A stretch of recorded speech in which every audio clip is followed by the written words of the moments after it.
ഉദാത്തമായ ആരാധന. യോഹന്നാൻ എഴുതിയ സുവിശേഷം 4:21 മുതൽ 26 വരെ. ധ്യാനത്തിനായിട്ട് 23-ാം വാക്യം. സത്യ നമസ്കാരികൾ പിതാവിനെ ആത്മാവിലും സത്യത്തിലും നമസ്കരിക്കുന്ന നാഴിക വരുന്നു, ഇപ്പോൾ വന്നുമിരിക്കുന്നു. തന്നെ നമസ്കരിക്കുന്നവർ ഇങ്ങനെയുള്ളവർ ആയിരിക്കണം. ഉദാത്തമായ ആരാധന എന്താണെന്ന് മനസ്സിലാക്കാതെയാണ് നാം പലപ്പോഴും ദൈവത്തെ ആരാധിക്കാറുള്ളത്. പള്ളികളുടെയോ ക്ഷേത്രങ്ങളുടെയോ 4 ചുവരുകൾക്കുള്ളിൽ ഒതുങ്ങി നിൽക്കുന്നതല്ല ആരാധന എന്ന് ആർഡിസ് വിറ്റ്മാൻ റീഡേഴ്സ് ഡൈജസ്റ്റിൽ എഴുതിയിരിക്കുന്ന ഒരു ലേഖനത്തിൽ പറയുന്നു. ദേവാലയങ്ങളിൽ ആരാധന നടത്തുമ്പോൾ ഉണ്ടാകുന്ന ഭയഭക്തിയെയും ആനന്ദ നിവൃത്തിയെയും അതിശയിക്കുന്ന ചില നിമിഷങ്ങൾ നമ്മുടെ ജീവിതത്തിൽ ചിലപ്പോൾ ഉണ്ടാകാറുണ്ടല്ലോ. ഉദാത്തമായ ആരാധനയുടെ നിമിഷങ്ങളിൽ മാത്രമേ അത്തരം അനുഭൂതി നമുക്കുണ്ടാകുകയുള്ളൂ. മേൽപ്പറഞ്ഞ ലേഖനകർത്താവ് ഉദ്ധരിച്ചിട്ടുള്ള ദൃഷ്ടാന്തങ്ങൾ ഈ യാഥാർത്ഥ്യം നമുക്ക് വിശദീകരിച്ച് തരുന്നു. അമേരിക്കയിലെ മസാച്യുസെറ്റ്സിലെ ഏറ്റവും ഉയരം കൂടിയ ഒരു കൊടുമുടിയിൽ സ്ഥാപിച്ചിട്ടുള്ള ടവറിൽ നിന്ന് നോക്കിയാൽ അമേരിക്കയിലെ 3 സംസ്ഥാനങ്ങൾ കാണാം. ഒരിക്കൽ ഒരു സംഗീതജ്ഞൻ സഹധർമ്മിണിയോടുകൂടെ ആ ടവറിൽ കയറി. നല്ല പ്രകാശമുള്ള വേനൽക്കാല ദിവസമായിരുന്നു അത്. പച്ച പുതച്ച കുന്നുകളും താഴ്വരകളും സൂര്യപ്രകാശം തട്ടി വെട്ടിത്തിളങ്ങുന്നുണ്ടായിരുന്നു. ആരെയും അത്ഭുതപുളകം അണിയിക്കുന്ന ഒരു പ്രകൃതി ദൃശ്യം. ആ സംഗീതത്തിനുണ്ടായ ആനന്ദാനുഭൂതി അവാച്യമായിരുന്നു.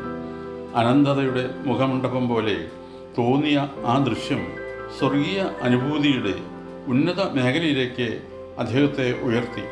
പെട്ടെന്ന് അദ്ദേഹം താഴെ ഇറങ്ങി. കാറിലിരുന്ന കോർണറ്റ് എന്ന സംഗീതോപകരണം എടുത്തുകൊണ്ട് വീണ്ടും ടവറിൽ കയറി. അദ്ദേഹത്തിൻ്റെ ഹൃദയത്തിൻ്റെ അടിത്തട്ടിൽ നിന്നുയർന്ന സംഗീതം കോർണറ്റിൻ്റെ നാദധാരയിലൂടെ പകർന്നു.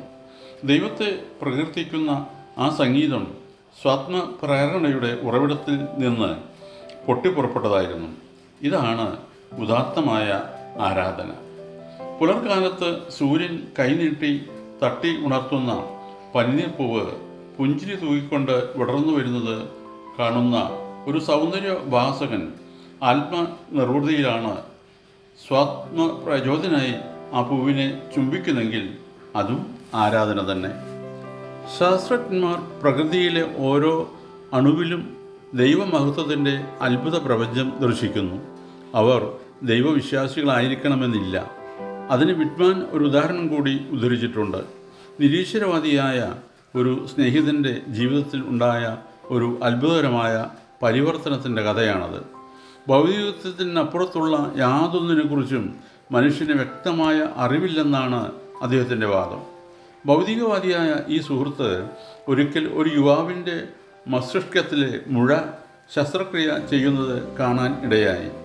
ജീവനുള്ള ഒരു മനുഷ്യൻ്റെ തലച്ചോറ് അന്നാദ്യമായാണ് അദ്ദേഹം കണ്ടത്. അതൊരു അത്ഭുത പ്രപഞ്ചമാണെന്ന് അദ്ദേഹത്തിന് തോന്നി.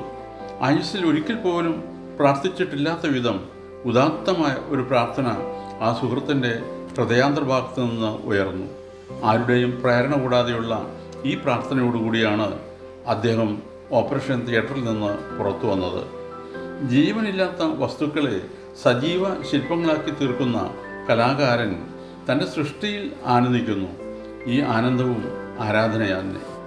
പ്രതിഫലേച്ഛ കൂടാതെയുള്ള സ്നേഹം സ്വർഗത്തെ ഭൂമിയിലേക്ക് കൊണ്ടുവരുന്നു.